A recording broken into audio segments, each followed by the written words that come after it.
Mundo Católico presenta El Pulso del Papa.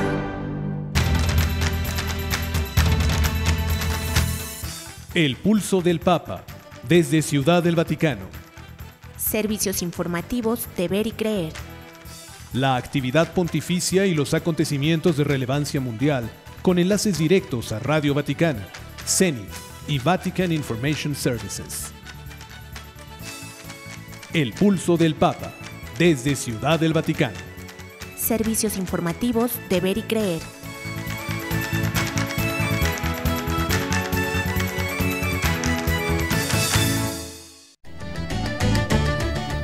El médico que operó al Papa Francisco desmiente que tenga problemas del corazón. El Papa Francisco compartió almuerzo con personal médico tras rezar el Ángelus en privado. Y envía sus condolencias por la muerte de Silvio Berlusconi. La recuperación de Francisco avanza con normalidad, afirma oficina de prensa de la Santa Sede. Francisco afirma la Eucaristía es por excelencia el sacramento del amor. El Papa Francisco viajará a Mongolia a finales de agosto de este año. Obispos de México alertan sobre proyecto que censuraría pesebres en lugares públicos. Obispo reza y se solidariza con víctimas de balaceras en 2 cementerios de México. Un sacerdote recibió la ordenación hace apenas 6 meses y falleció en la víspera del Corpus Christi en México. Y por último, entregan más de 10,000 firmas exigiendo que se garantice la libertad religiosa en México. Estas y otras noticias enseguida en los servicios informativos de Ver y Creer. Queridos amigos, les saludamos con afecto, un gusto estar juntos a través de la radio.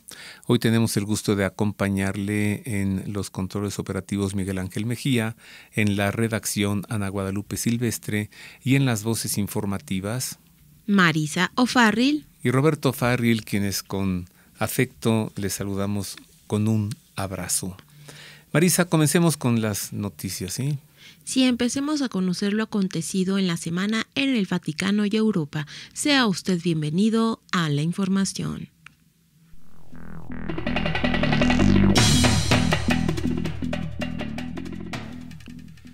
Comenzamos con información acerca de la salud del Papa para darle a conocer que el doctor Sergio Alfieri desmintió que sufra de una enfermedad cardíaca y aseguró que se encuentra bien y de buen humor.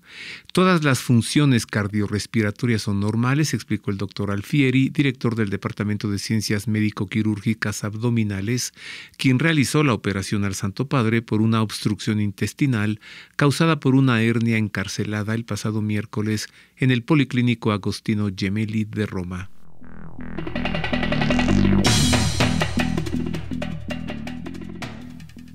El Papa Francisco se encuentra en fase de recuperación después de su cirugía abdominal y el pasado domingo rezó el Ángelus en privado para luego almorzar junto con el personal médico, sanitario y de seguridad. La oficina de prensa de la Santa Sede señaló que el pontífice continúa estable, sin fiebre y con una buena función cardíaca, según informó.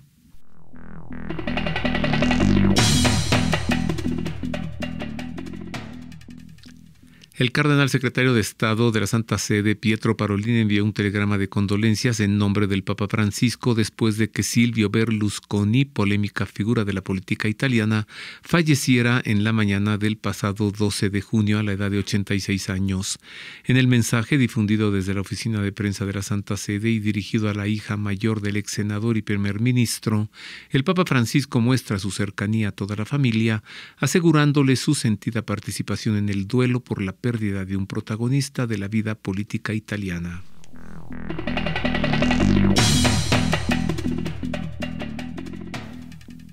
Las buenas noticias sobre la salud de Francisco continúan llegando desde el Hospital Gemelli de Roma, donde el Santo Padre se encuentra en recuperación tras una cirugía abdominal. La oficina de prensa de la Santa Sede informó que el curso postoperatorio del pontífice continúa con normalidad bajo las prescripciones médicas. Asimismo, el director de la oficina de prensa de la Santa Sede, Matteo Bruni, detalló que el Papa Francisco continúa alimentándose con normalidad.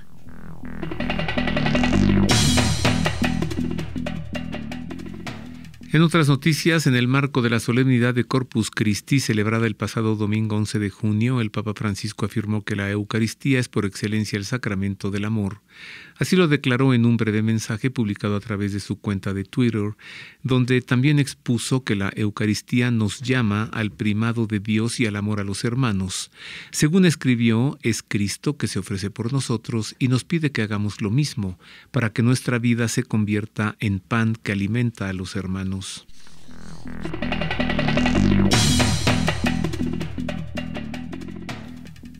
La oficina de prensa de la Santa Sede anunció que el Papa Francisco visitará Mongolia, país de Asia que limita con Rusia y China, desde el 31 de agosto hasta el 4 de septiembre de este año 2023. El Santo Padre se convertirá en el primer pontífice en visitar este país asiático, donde viven más de 3 millones de habitantes, de los cuales tan solo 1.300 son católicos.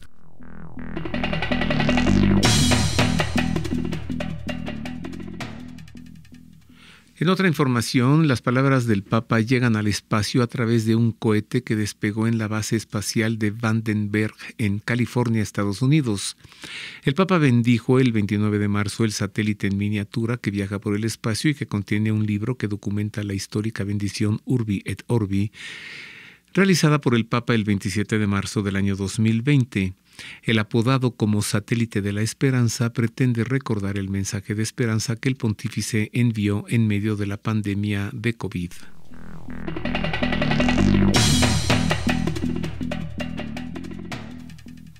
Luego de ser encontrado culpable de abuso contra 2 menores de edad en Italia, el sacerdote colombiano Carlos Alberto Arcos Pérez fue condenado a 8 años de cárcel en el país europeo. El presbítero de 42 años fue detenido en abril de 2022 en Carpineto Romano, a donde había llegado 3 años antes. Según informó Il Messaggero, el padre Arcos Pérez también fue inhabilitado para el ejercicio de cargos públicos, tutela, guarda y funciones escolares, así como para cualquier actividad en instituciones públicas y privadas a las que asisten mayoritariamente menores de edad.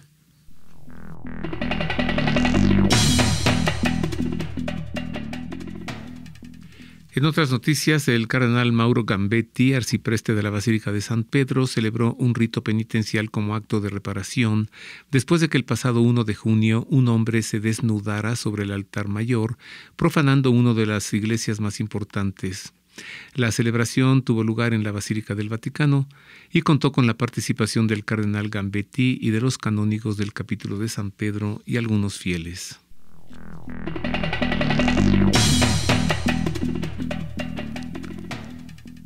Según el informe de un periódico alemán, el Papa Francisco le habría pedido al arzobispo George Ganswein que abandone el Vaticano y regrese a Alemania a fines de junio.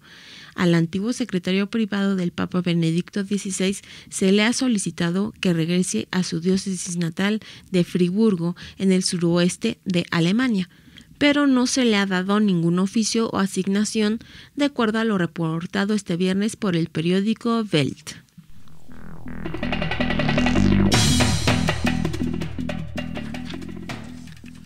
En noticias de España, un grupo de organizaciones pro vida convocó el seminario USA, El aborto no es un derecho, hablan los protagonistas del cambio, donde políticos y miembros de la sociedad civil norteamericana analizarán y ofrecerán las claves de este proceso. Los expertos expondrán los orígenes, el desarrollo de las estrategias pro vida y las consecuencias de la sentencia del Tribunal Supremo de los Estados Unidos de 2022 que niega la existencia de un derecho constitucional al aborto.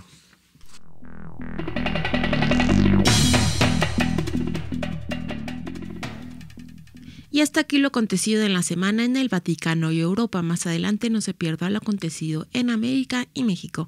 Ahora escuchemos el editorial de esta semana, que hoy tiene como título En vano me rinden culto.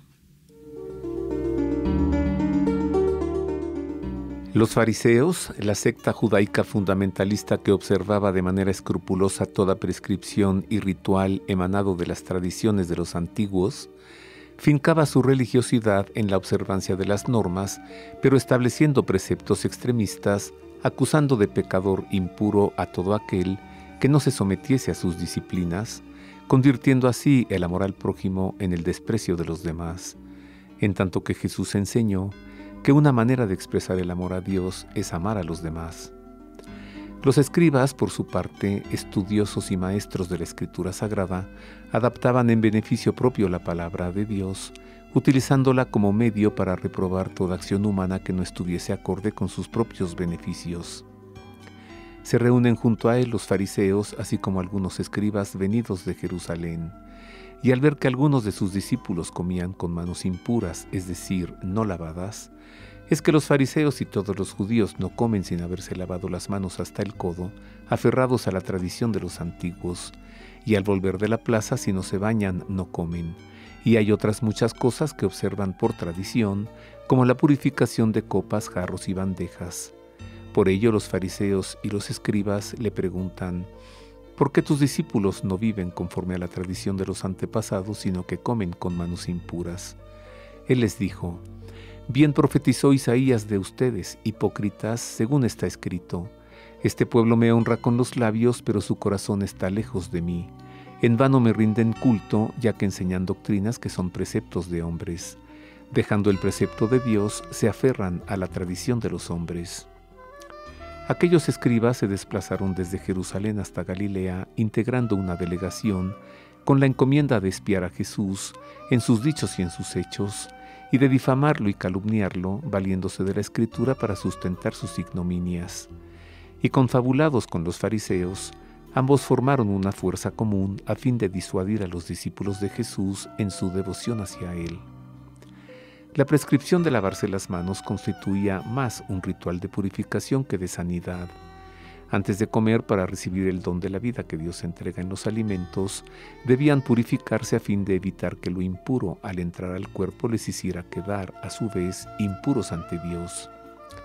Sabedor San Marcos de que su escrito sería leído también por no judíos y por demás comunidades paganas, desconocedoras de las tradiciones judaicas, tuvo la precaución de explicar él mismo, a manera de nota de autor, el sentido purificador del ritual judaico, a fin de que pudiese ser comprendido por todos sus lectores. Y enseguida consignó la acusación que configuraron los escribas con los fariseos: tus discípulos no viven conforme a la tradición de los antepasados, sino que comen con manos impuras. Ante tal falacia, la corrección del Señor fue enérgica. No se arredró ante sus acusadores y, conociendo la Escritura, citó al profeta Isaías después de haberles llamado hipócritas. Les dijo hipócritas porque la fundamentación de sus argumentos la establecieron a partir de sus conveniencias, de enseñanzas propias que ya no eran la voluntad de Dios, porque quienes no vivían acordes con la revelación eran ellos mismos, pues habían dejado de obedecer a lo que Dios indica para hacer lo que ellos prescribían, tal como lo describen los salmos. Doblez solo proyectan, su placer es seducir, con mentiras en la boca bendicen y por dentro maldicen. Y más le halagaban con su boca y con su lengua le mentían. Su corazón no era fiel para con él, no tenían fe en su alianza. Bien merecieron ser señalados como hipócritas. Nosotros también seríamos hipócritas, toda vez que el noble gesto de guardar las tradiciones que hemos recibido no nos es suficiente para hacer el bien, y cuando, valiéndonos de las Sagradas Escrituras y del magisterio de la Iglesia, nos constituimos en severos jueces de la conducta de los otros, al asumir un papel de observantes puros, en contraste con quienes llamamos pecadores, pues buscando una recompensa moral o la gratificación social, nos olvidamos del precepto de Dios. Con el enfrentamiento farisaico creció la tensión entre Jesús y los grupos de poder, pues él habría de liberar al hombre de esa opresión bajo pretextos religiosos. Ellos pretendían evitar que Jesús los hiciera libres al conocer la verdad. Dios representaba para esos grupos el pretexto más justificable de sus acciones, pues en su nombre explotaban a la criatura a fin de mantener y conservar las retribuciones del poder.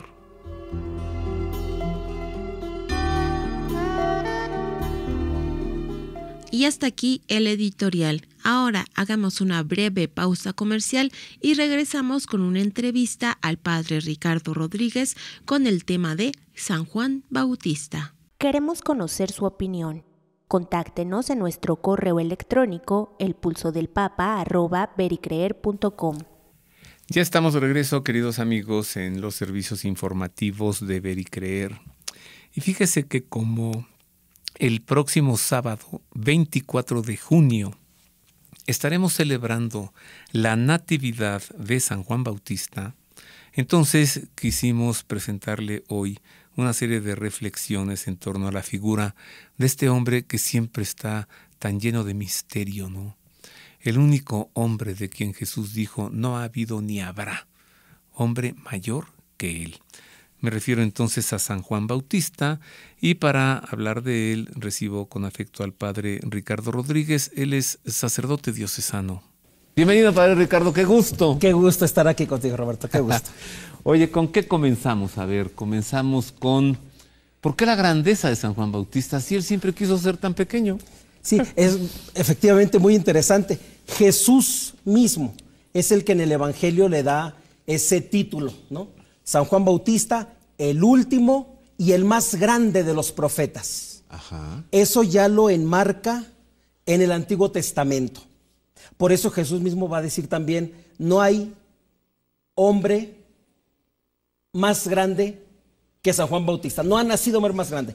Pero en el reino de los cielos, todos son más grandes que él. ¿Qué significa eso? Qué interesante. Quiere decir que San Juan Bautista es como el que cierra el Antiguo Testamento, Ajá. teológicamente hablando. Aunque vivió en tiempos de Jesús, por supuesto, aunque haya sido más joven que San José, por ejemplo. A San José, el padre putativo de Jesús, no se le ubica como el último en el Nuevo Testamento, no. Se le ubica como el patriarca que abre el Nuevo Testamento, así como los patriarcas abrieron el Antiguo.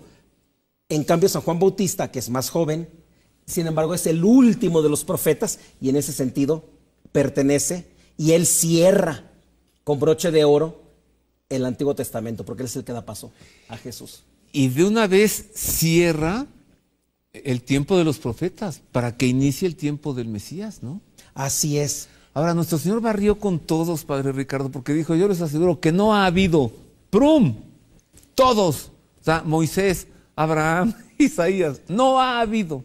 Y barre para adelante, sí. Ni habrá hombre nacido de mujer, expresión especial, mayor que Juan el Bautista.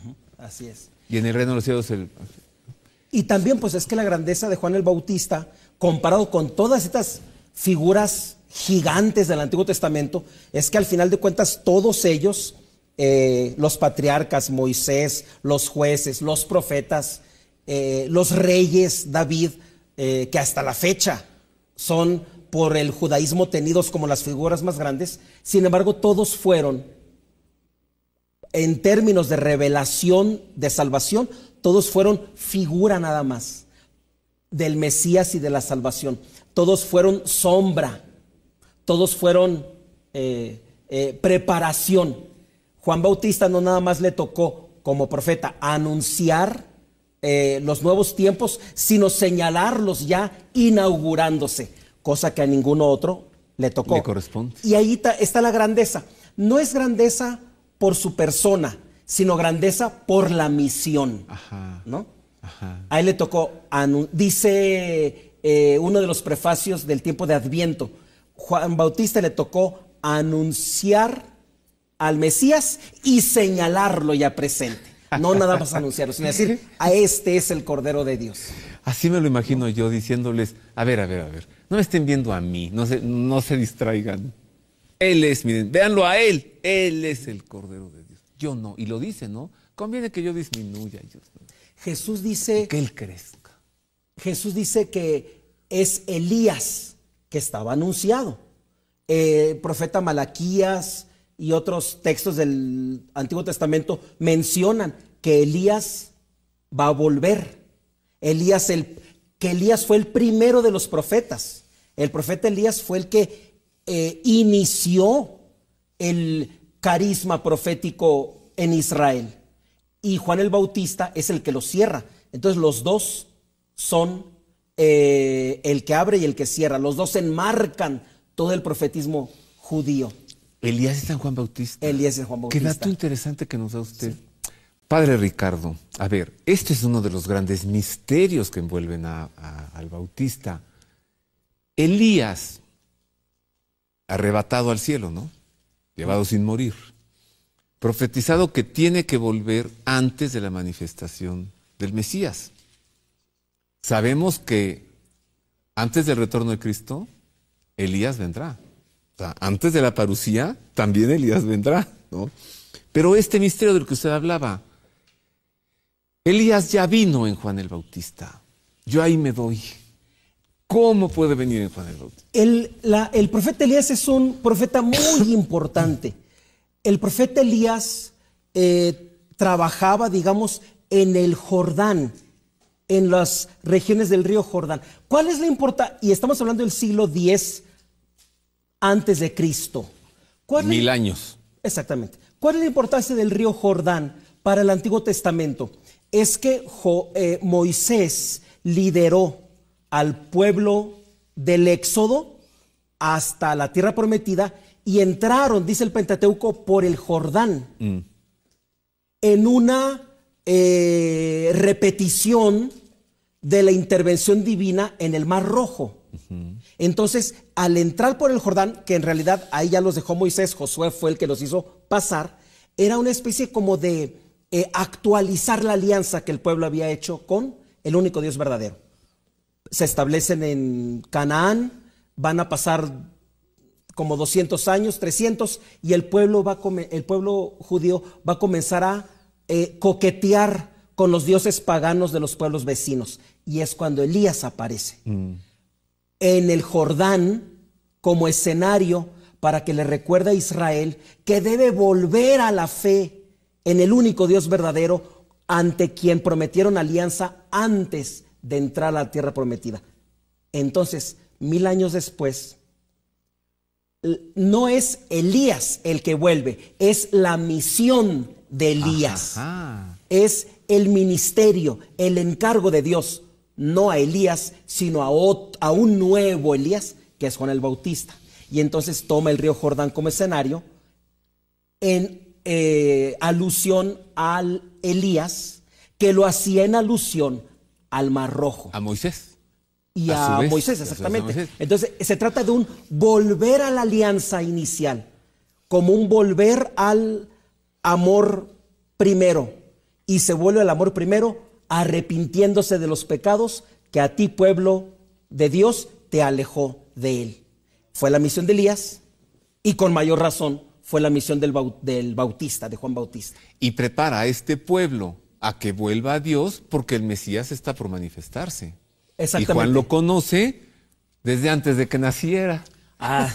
Efectivamente. Se conocieron desde antes de Lo nacer. conocía como pariente, no lo tenía identificado ya durante su vida consciente, su vida adulta. San Juan no lo tenía identificado a Jesús como el Mesías.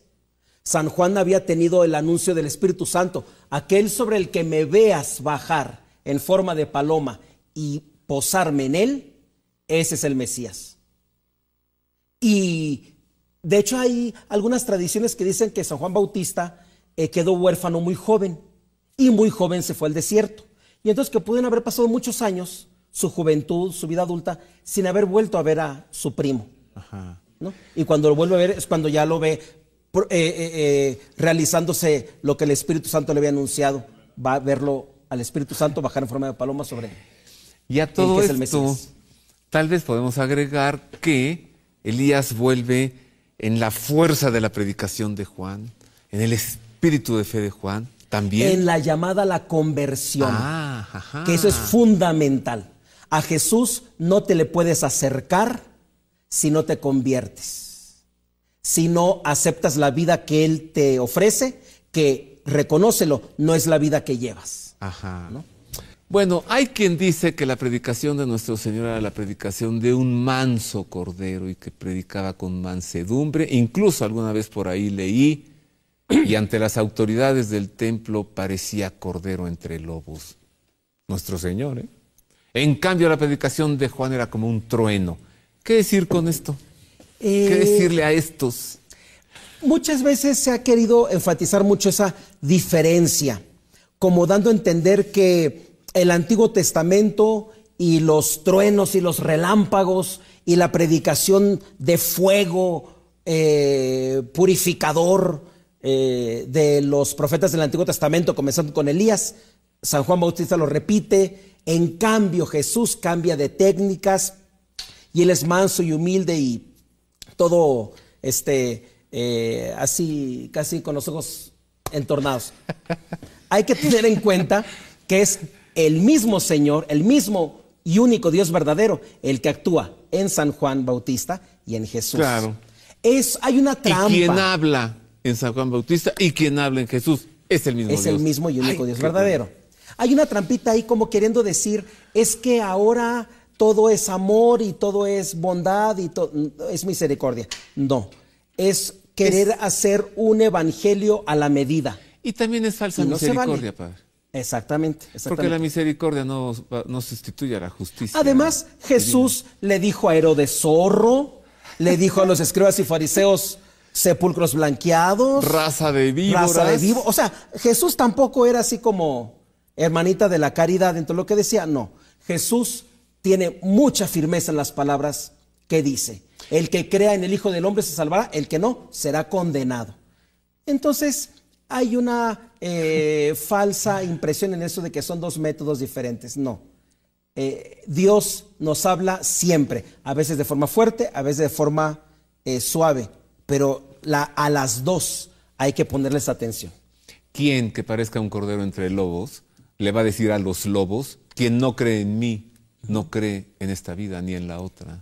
¿Y quién le va a decir casi al verdugo, a Pilato, tú, poder, tú no tienes nada, tú cálmate? No, da. Hasta un lado Satanás le dijo a su más cercano cuate. Entonces no era precisamente pura misericordia la de Jesús. Ahora hay también otro elemento muy interesante en la Sagrada Escritura. Venga. Normalmente cuando hay un evento, una palabra, una descripción al inicio de un libro bíblico o de una sección de un libro bíblico, no quiere decir que eso ocurrió o se dijo una sola vez y ya, sino que en la mentalidad bíblica, ese dato dado al inicio de una sección de un libro, el lector lo tiene que entender que eso se sigue a lo largo de toda la obra. Por ejemplo, Jesús, con Juan, cuando va al desierto, al inicio del Evangelio, y es tentado. ¿Qué quiere decir? Que una vez que sale del desierto, Jesús nunca fue tentado. No, el hecho de poner las tentaciones del diablo a Jesús al inicio del ministerio, el autor bíblico, el autor del Evangelio, lo que quiere decir es que el diablo siempre tentó a Jesús. Por eso se pone desde el principio. No quiere decir que ocurrió y ya no volvió a ocurrir, no.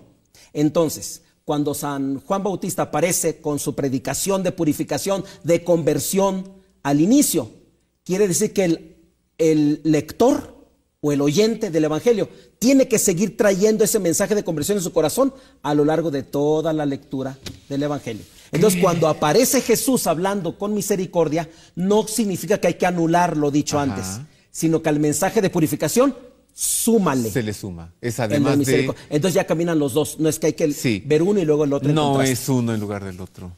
Entonces, en la lectura bíblica, a lo que vas leyendo le tienes que ir sumando sin quitar lo que ya leíste. Hay que mantenerlo. Algunos dicen por allí que Jesús era uno de los seguidores de Juan en el desierto y que era como un discípulo de él. Y luego, como es bautizado por Juan, pues ahí afirman su dicho, ¿no? Tanto era un discipulito Jesús que por eso lo bautizó. ¿Qué decimos de esto? No es así. Juan mismo, en su propia predicación, dice, viene detrás de mí uno que es más grande que yo. Claro, no dice, está aquí conmigo. Ningún maestro va a decir que él es inferior a su discípulo. Claro que no. No soy digno ni de desatarle la correa de sus zapatos. Juan mismo lo aclara. al ponerlo por arriba. Por otro lado, el ángel Gabriel le va a indicar a Zacarías que su hijo es el que le va a abrir el camino al Señor. O sea, por todos lados en el Evangelio aparece que Juan el Bautista es el precursor, es el que va por delante, es el telonero de Jesús, ¿no? Entonces, el telonero no es el principal, ¿verdad? Claro, es un telonero, vamos a decir así, es un precursor muy escandaloso, Juan el Bautista, porque traía ese mismo fuego purificador de Elías, porque como la misión de Elías era de purificar y de reorientar, como todos los evangelios le aplican al Bautista la misión de Isaías 40, es la voz del que llama a enderezar el camino y a rellenar. Entonces es una misión fuerte, pero eso no quiere decir por escandaloso que era mayor. Además, el estilo de vida de Juan Bautista, el estilo de vida de Jesús, el tipo de predicación de Juan el Bautista, el tipo de predicación de Jesús, son totalmente distintos. La única manera de decir que Jesús fue discípulo de Bautista es decir que fue muy mal alumno, porque no sigue ni el estilo de vida ni el estilo de predicación del Bautista, o sea, no.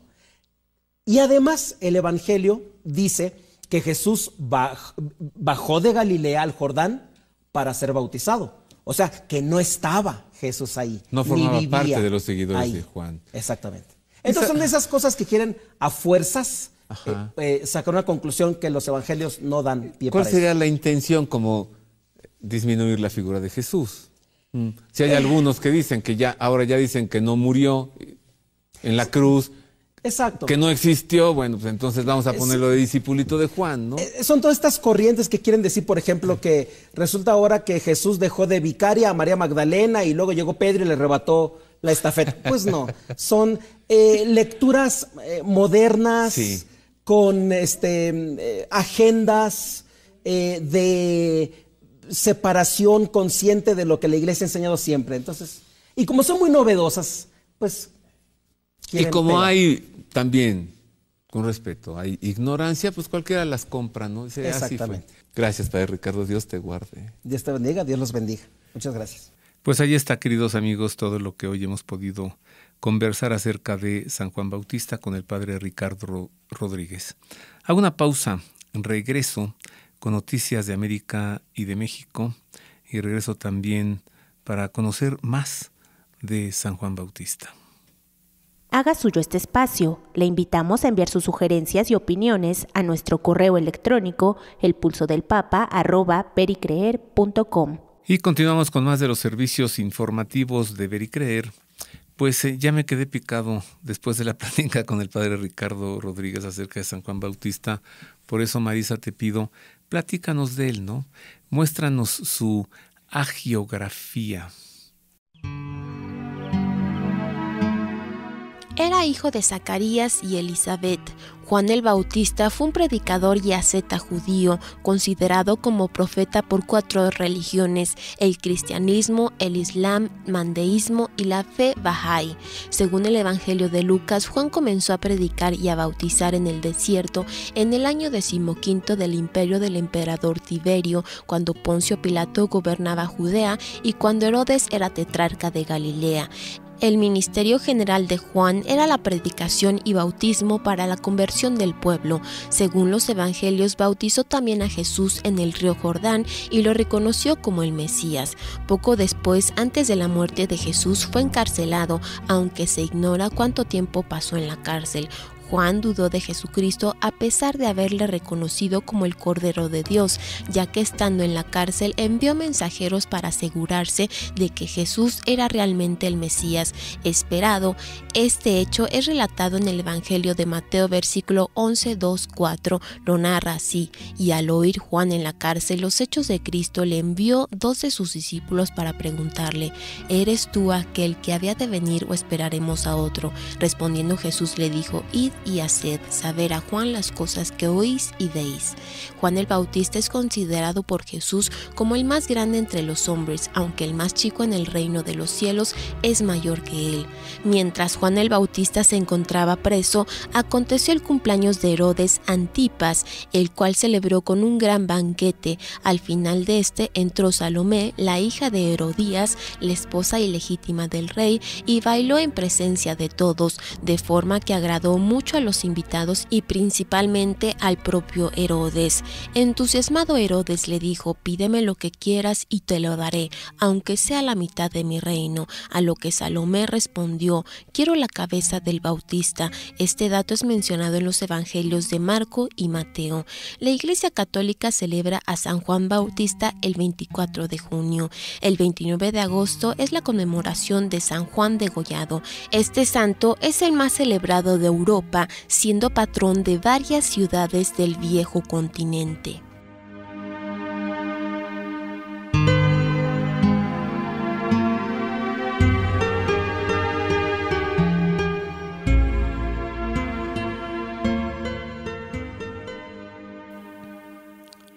Ya, muchas gracias, Marisa. Ahí está la hagiografía de San Juan Bautista.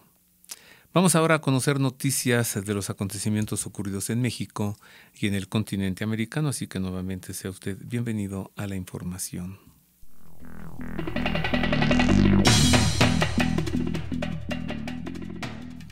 La Conferencia del Episcopado Mexicano expresó su preocupación por el proyecto de resolución que sería el 14 de junio y será debatido en la Suprema Corte de Justicia de la Nación, cuya finalidad es declarar inconstitucional la presencia de los nacimientos de Jesús en los espacios públicos. El proyecto de sentencia de amparo 216-2022 tendrá como potente al ministro Juan Luis González Alcántara. De ser aprobado por 4 de los 5 miembros de la primera sala, sentaría jurisprudencia.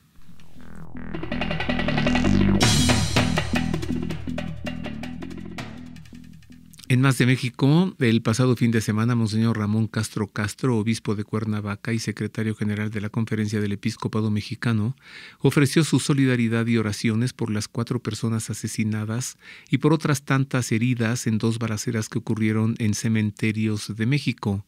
El primer ataque se registró el sábado 10 de junio, cuando hombres armados a bordo de motocicletas abrieron fuego contra los asistentes a un sepelio en el Camposanto La Asunción, ubicado en el poblado de Santa María Aguacatitlán, en Cuernavaca, estado de Morelos.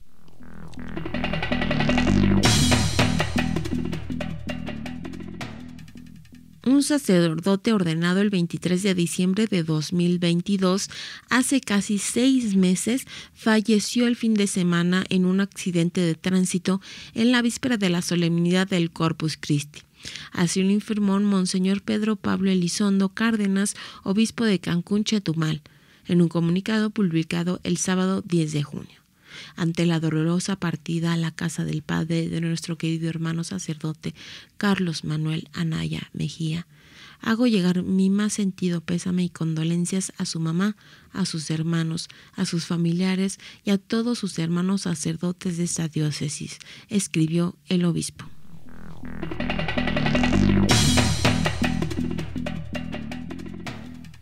En más de México, la plataforma mexicana Actívate entregó a la Comisión Nacional de Derechos Humanos 10.400 firmas exigiendo que se elabore un protocolo para garantizar la libertad religiosa y se prevengan sanciones a los ataques contra sacerdotes y laicos católicos, así como contra las iglesias. La campaña pide a la Comisión de Derechos Humanos que el protocolo detalle la forma de actuar frente a actos violentos contra iglesias o sus ministros de culto.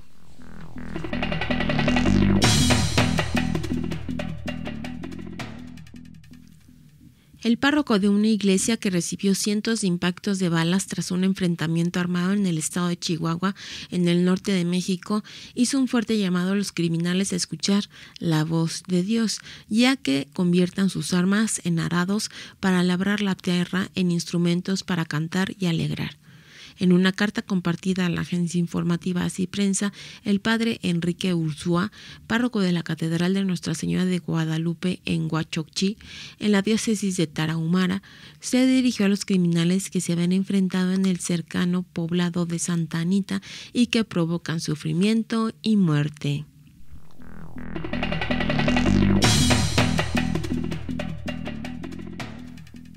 En noticias procedentes de Cuba, le informo que 3 jóvenes armados con machetes irrumpieron en la casa de los padres del sacerdote Leandro Naun Jung en Santiago de Cuba y dejaron heridos a ambos adultos mayores. El padre Naun Jung publicó en su cuenta de Facebook una actualización sobre la salud de sus progenitores, señalando que su madre solo recibió golpes leves según el examen médico realizado. En el caso de su padre, explicó que tuvo que ser operado de emergencia en el Hospital Provincial Saturnino Lora tras ser golpeado con un machete en el cráneo.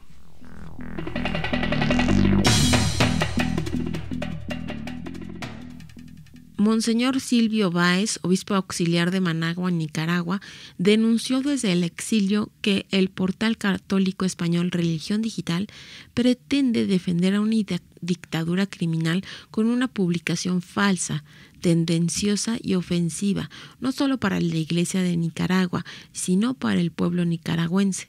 Así lo indicó el prelado en su cuenta de Twitter tras la publicación del artículo «Explota al fin la bomba de una iglesia somocista en la Nicaragua sandinista», de Religión Digital, dirigido por el ex sacerdote José Manuel Vidal.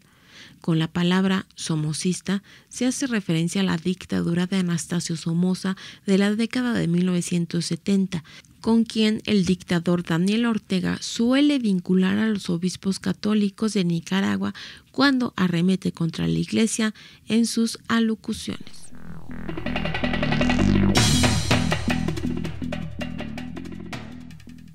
En noticias de Colombia, la Iglesia en el país expresó que recibe con esperanza el anuncio de un cese al fuego progresivo entre el gobierno y el Ejército de Liberación Nacional, cuyas etapas se dieron a conocer ayer en La Habana, Cuba. El viernes 9 culminó en la capital cubana la tercera etapa de la mesa de negociaciones entre el gobierno de Colombia y la guerrilla, con el objetivo de firmar un acuerdo de paz que ponga fin a 6 décadas de conflicto. Ante ello, el Departamento de Comunicaciones de la Conferencia Episcopal de Colombia emitió un breve comunicado en el que indica que la Iglesia recibe la noticia con esperanza.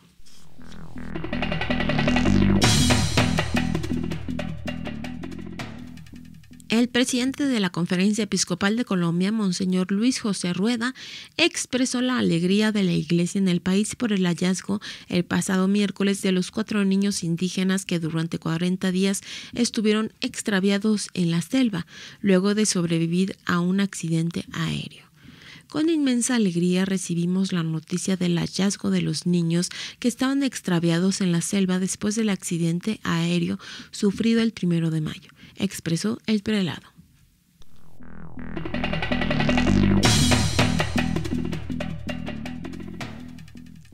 En Noticias de México, un sacerdote especialista en familia y bioética aseguró que es un regalo providencial la visita a México del cardenal Robert Sará, prefecto emérito de la Sagrada Congregación para el Culto Divino y la Disciplina de los Sacramentos. Se trata de un regalo providencial para nuestro país.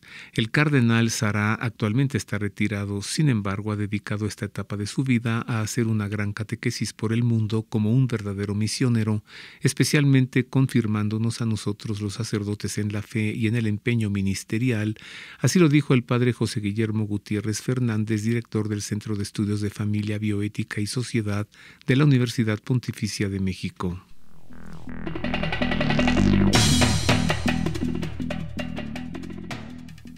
El padre James Jackson, sacerdote de la Fraternidad Sacerdotal de San Pedro en Estados Unidos, se declaró culpable de un cargo de pornografía infantil y ahora está a la espera de saber cuánto tiempo podría pasar en prisión. En un acuerdo de culpabilidad que firmó antes de su juicio el próximo 20 de junio, el padre Jackson admitió un solo cargo de recepción de pornografía infantil. El juez del Tribunal de Distrito de Estados Unidos, William Smith, con sede en Providence, Rhode Island, fijó la fecha de la sentencia para el 11 de septiembre.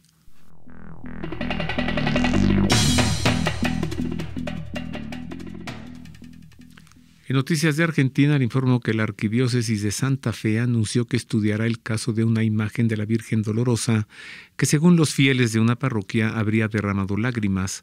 Según informó el portal Aire de Santa Fe, el supuesto hecho sucedió en la noche del viernes 9 de junio en la parroquia de San Jerónimo de la localidad santafesina de Coronda, al finalizar la misa y luego de una bendición de sanación. En ese marco, asegura, una niña integrante del coro advirtió que la Virgen Dolorosa derramaba lágrimas y avisó a los presentes.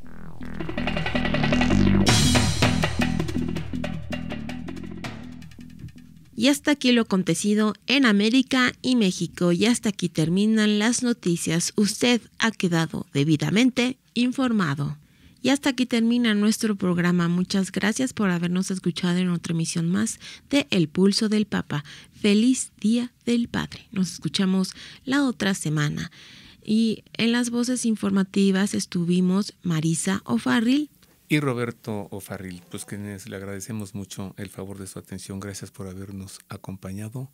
Le abrazo de todo corazón. Marisa, pásatela muy bien.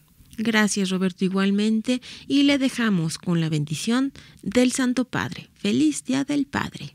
Dominus vobiscum. Et cum spiritu tuo. Sit nomen Domini benedictum. Et hoc nunc et usque in saeculum. Aiutorium nostrum in nomine Domini. Qui fecit caelum et terram. Benedicat vos omnipotens Deus, Pater et Filius et Spiritus Sanctus. Amén.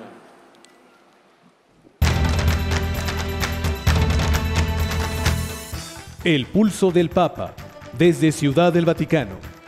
Servicios informativos de Ver y Creer.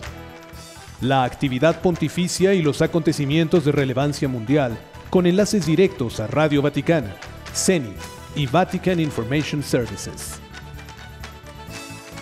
El Pulso del Papa, desde Ciudad del Vaticano. Servicios informativos de Ver y Creer.